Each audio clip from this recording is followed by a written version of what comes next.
आपल्या गावातील प्रत्येक महिला ही कशी स्वतःच्या पायावर उभी राहील याचा आपण प्रयत्न करू. शेतकरी बांधवांच्या ज्या काही अडचणी आहेत त्या मी नक्कीच समजावून घेऊ शकते आणि त्यासाठी त्यांना मदतही करू शकते. राजकारणात जाईल असं कधी मला वाटलं नव्हतं. नमस्कार, मी सिद्धी आणि आज आपण आलो आहोत वाडे बोल्हाई येथील बोल्हाई मातेच्या मंदिरामध्ये. आता वाडे बोल्हाईमध्ये येण्याचं कारण काय, तर इथं होणार आहे पोटनिवडणूक. आता ही पोटनिवडणूक नेमकी का होणार आहे, वाडे बोल्हाईचं राजकारण नेमकं काय म्हणतंय, गावचा विकास कुठपर्यंत आलाय, या सगळ्याचा आढावा आज आपण घेणार आहोत. वाडे बोल्हाईची जी पोटनिवडणूक होणार आहे याच्या सरपंच पदाच्या ज्या अधिकृत उमेदवार आहेत सौ सविता श्रीकांत गावडे, या आज आपल्याला सगळा आढावा देणार आहेत.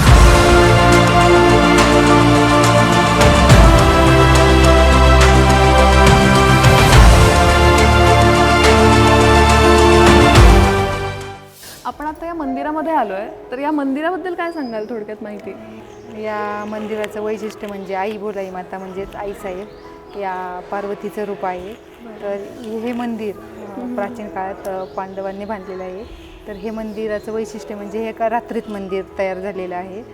हे बोलाई मातेचं मंदिर क वर्गाच्या श्रेणीत होतं, तर ते ब वर्गाच्या श्रेणीत आणण्याचा आपला मुख्य उद्देश असेल आणि तो आपण सातत्याने आढावा पाठपुरावा घेऊन ब वर्गाच्या श्रेणीत आणण्याचा प्रयत्न करणार आहोत.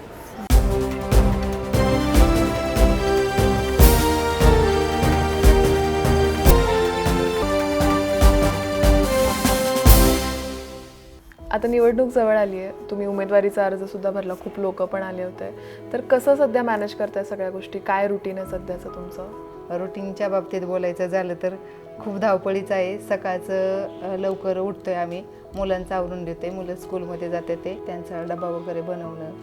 त्यानंतर सकाळ सकाळ आम्ही सर्व महिलांच्या संपर्कात जाण्याचा प्रयत्न करतोय.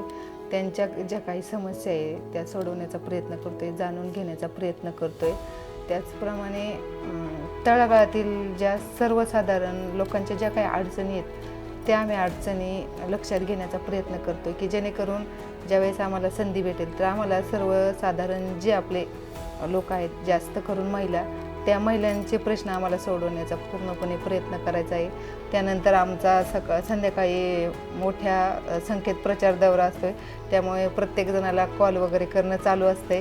प्रत्येकाशी संपर्क साधण्याचा आम्ही प्रयत्न करतोय आणि संध्याकाळी आमचा प्रचार एक 6:30-7ला चालू होतं तर 10पर्यंत चालू असतो. जेवण वगैरे करून आम्हाला त्यानंतर दुसऱ्या दिवसाचं जे नियोजन असतं ते नियोजन करण्यात आम्हाला रात्री 12-12:30 होतात. त्यानंतर आमचं रोजचं रुटीन संपून. घरच्यांचा कसा सपोर्ट मिळतो तुम्हाला? तर कारण एवढं गोष्टी मॅनेज करणं, घर आलं परत बाहेरचा प्रचार, कसा सपोर्ट करतात घरचं? घरी सासूबाई एकदम खंबीरपणे घर सांभाळत आहेत. सर्व बारीक ज्या गोष्टी असतील त्या सगळं लक्ष देऊन करतायत. जाऊबाई आहेत, दीर आहेत, तर ते खूप एकदम ताकदीने सपोर्ट करतायत. जाऊबाई तर अगदी माझ्याप्रमाणेच सकाळी लवकर उठून ते सगळं मॅनेज करते, सगळं पाहते. ती महिलांपर्यंत पोहोचण्याचा प्रयत्न करते, सगळ्यांच्या अडचणी समजून घेण्याचा प्रयत्न करते.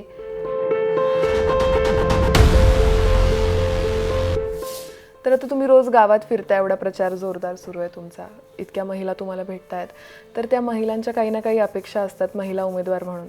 तर तुमच्याकडून काय अपेक्षा आहेत नेमक्या, त्यांच्या काय समस्या घेऊन ते तुमच्याकडे येत आहेत? एकतर प्रत्येक महिलेचं असं म्हणणं आहे की शासनाच्या ज्या काही योजना आहेत तर त्या आमच्यापर्यंत ताई पोचत नाही आहे.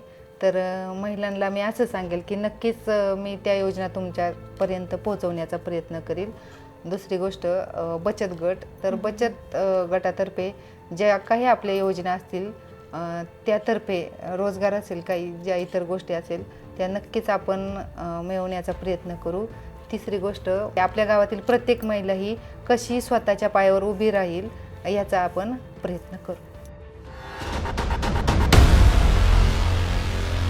तुम्ही एका शेतकरी कुटुंबातून येता, तुमचे आई वडील शेती करतात, तुम्ही सुद्धा शेतामध्ये काम केलेलं आहे, करता सुद्धा आहात, तर शेतकऱ्यांच्या समस्यांबद्दल काही विचार केला आहे तुम्ही, त्या सोडवण्याचा काही प्रयत्न कराल वगैरे?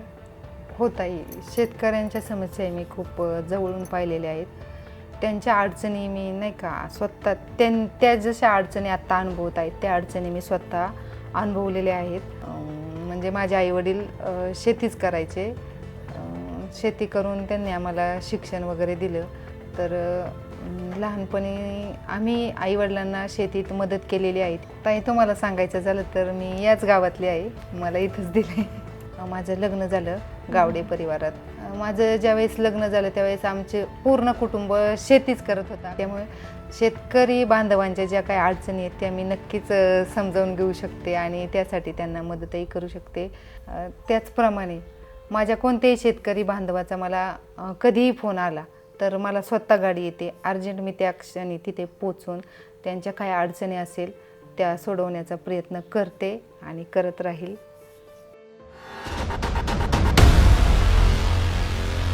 राजकारणात आपण येऊन जास्त कामं छान प्रकारे करू शकतो किंवा असं काही आवड होती का तुम्हाला की आपण समाजासाठी काम करूया काही असं? आवडचं काही जे गरजू लोक दिसायचे कुठं आपल्याला समाजात गेल्यानंतर, तर असं वाटायचं की बाबा यांच्यासाठी कोणीतरी काहीतरी केलं पाहिजे किंवा आपल्याला येईल का करता. पण राजकारणात जाईल असं कधी मला वाटलं नव्हतं.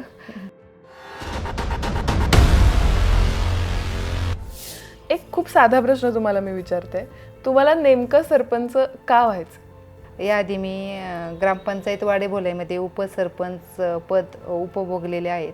तर त्यावेळेस ज्या काही आपल्या गाव पातळीवरचे जे काही प्रश्न असतील, समस्या असतील तर त्या मी पूर्णपणे सोडवण्याचा प्रयत्न केलेला आहे. परंतु मला आता समाजासाठी आणखीन खूप मोठ्या प्रमाणात खूप मोठे प्रयत्न करायचे आहेत. त्यासाठी मला हे मोठं पाऊल उचलावं लागते. यावेळेस मला माझ्या आईची आठवण येते. माझ्या आईचा एक हे होता, स्वभाव होता की मुलगा आणि मुलगी यात भेदभाव तिने कधीच केला नाही. तिचं असं म्हणणं असायचं की माझ्या मुली काही कमी नाही आहेत. मुली काही कमी नसतात. मुली पण जर जिद्दीला पेटल्या तर नक्कीच काहीतरी करू शकतात. हा माझ्या आईचा एक हे होता, स्वभाव होता. ते मोस्ट ऑफ द टाइम आपण हे बघतोय आता सध्या की महिला उमेदवार असतात लढायला नावापुरतं, पण सगळी सूत्र असतात त्यांच्या नवऱ्याच्या हातात. तर हेच गणित तुमच्याकडे लागू होणार आहे का काही वेगळी परिस्थिती असणार आहे?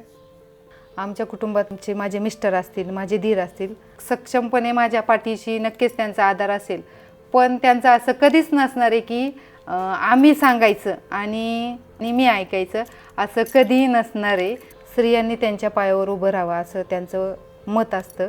त्यामुळे ऑफकोर्स त्यांना जर स्त्रिया त्यांच्या पायावर उभ्या राहावं असं वाटत असेल तर नक्कीच आम्ही जावाजावांनी आमच्या पायावर उभं राहावं किंवा त्यांनी पूर्णपणे आम्हाला अधिकार दिले आहे. त्यांना महिला ह्या स्वतंत्र असलेल्या, म्हणजे त्यांनी त्यांच्या पायावर उभं असावंच, त्यांनी त्यांच्या डोक्याचा वापर करावा हे त्यांचं पर्सनल मत नक्कीच असतं. इतका मी माझ्या लग्नाला 15-1 वर्ष झाले असतील, हा अनुभव मी स्वतः घेतलेला आहे. महिलांनी महिलांच्या पायावर उभं असणं गरजेचंच आहे हे त्यांचं स्वतःचंच मत आहे. नक्कीच असं नसेल की आम्ही नावापुरतेच महिला असेल आणि बाकीचा जे बॅकला एक जेंट्स लोक असतील, असं कधीच होणार नाही. माग मी ज्यावेळेस उपसरपंच पद भोगलं त्यावेळेस त्यांनी पूर्ण 5 वर्ष मला वेळ दिलता की गावासाठी तुम्ही काहीतरी करा, स्वतः निर्णय घ्या, काहीतरी गावासाठी करून घ्या. त्यासाठी मला एक 5 वर्षाचा अनुभव आहे की त्यांनी कधी त्या गोष्टीत हस्तक्षेप टाकला नाही की आम्ही येणार आणि मग तुम्ही ते आम्ही सांगितल्यानंतर ऐकायचं मग सही करायचं, असं माझ्या स्वतःच्या बाबतीत कधीही ते घडलेलं नाही. पूर्णपणे तो अधिकार ते माझ्याकडेच देतात. ते गाडी कसं काय शिकलात तुम्ही? गाडी शिकायची तर तसं पाहिलं तर मला गाडी शिकायची नव्हती, माझी इच्छा नव्हती किंवा माझ्या मनात कधी आलं नव्हतं की गाडी शिकायचं आहे. तर मला गाडीत काही एवढंसं असं म्हणजे जास्त इंटरेस्ट नव्हता. त्याचं कारण असं की माझं सासर हेच होतं. तर माझ्या मनात प्रश्न यायचा की गाडी शिकून बाबा मला काय करायचं किंवा कुठं जायचं आहे. माझ्या मिस्टरांची इच्छा होती की आपल्या बायकोने गाडी शिकावं किंवा तिला गाडी यावं. मला लग्नाच्या आधी ॲक्टिवासुद्धा येत नव्हती. त्यांनीच मला गाडी शिकवली किंवा गाडी शिकवण्याचे जे काही श्रेय आहे आमचे कारभारी श्रीकांत बरदगावडे यांना जातं. पण आता फायदा होत असेल ना गाडी शिकायला मिळाले त्याचा? हो, आमचं बिझनेस होता आणि बिझनेसची बरीचशी कामं वागवली किंवा बँकेत म्हणा किंवा इतर कोणती कामं असतील तर त्या कामांसाठी बाहेर पडणं आम्हाला गरजेचं होतं आणि मग त्या कामांसाठी गाडी शिकलेला खूप मोठा उपयोग होतोय.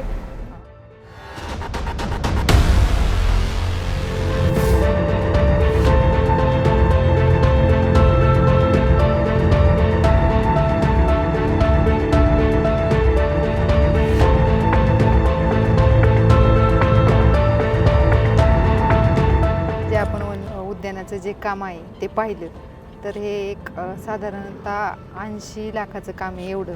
तर आपल्याला या कामासाठी शासनाकडून जवळजवळ एक 5 कोटीचा निधी मंजूर झालेला आहे. तर तो आपल्याला बाकीचा उरलेला निधी आणायचं काम शिल्लक बाकी आहे, तर तो नक्कीच आपण आणण्याचा एक प्रयत्न करणार आहोत. आणि जे हे वन गार्डन आपल्याला दिसतंय आत्ता सध्या तर छान दिसतंय, पण याच्यापेक्षा अप्रतिम सुंदर कसं बनेल याचा आपण खूप मोठ्या प्रमाणात प्रयत्न करणार आहोत. आणि जे तुम्हाला मी मगाशी सांगितले की जे आपले भोलाई मातेला दर्शनासाठी भाविक भक्त येतात त्यांना याचा खूप जास्त प्रमाणात फायदा होणार आहे.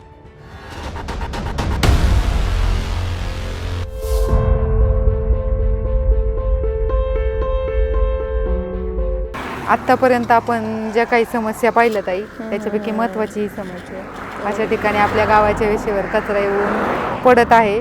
तर त्या कचऱ्याचं विल्हेवाट लावणं खूप गरजेचं आहे. येणाऱ्या काळामध्ये आपण जागा शोधत आहोत. एखादा असा प्रोजेक्ट करायचा आहे आपल्याला की जेणेकरून पूर्ण गावाचा कचरा एका ठिकाणी ठेवून किंवा साठवून त्याचं व्यवस्थितपणे आपल्याला विल्हेवाट लावायची आहे.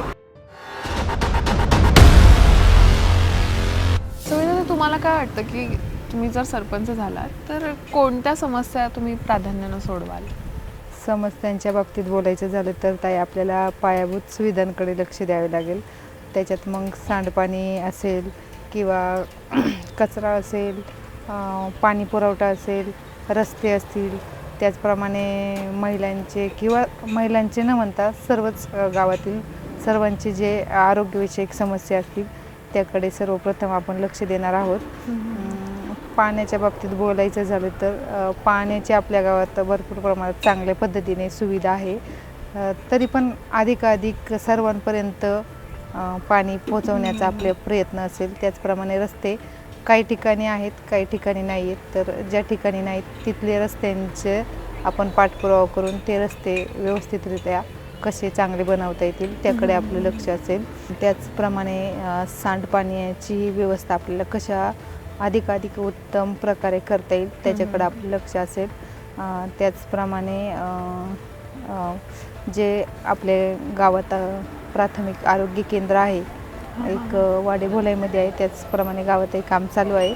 तर जे आपल्या आरोग्यविषयक बऱ्याचशा सुविधा आपल्या गावात आहेत तर त्या सर्वसामान्य माणसापर्यंत त्या सुविधा पोहोचवण्याचा आणि त्यांना त्याचा लाभ भेटण्याचा आपला 100% प्रयत्न नक्कीच निश्चितपणे आपण करणार आहोत.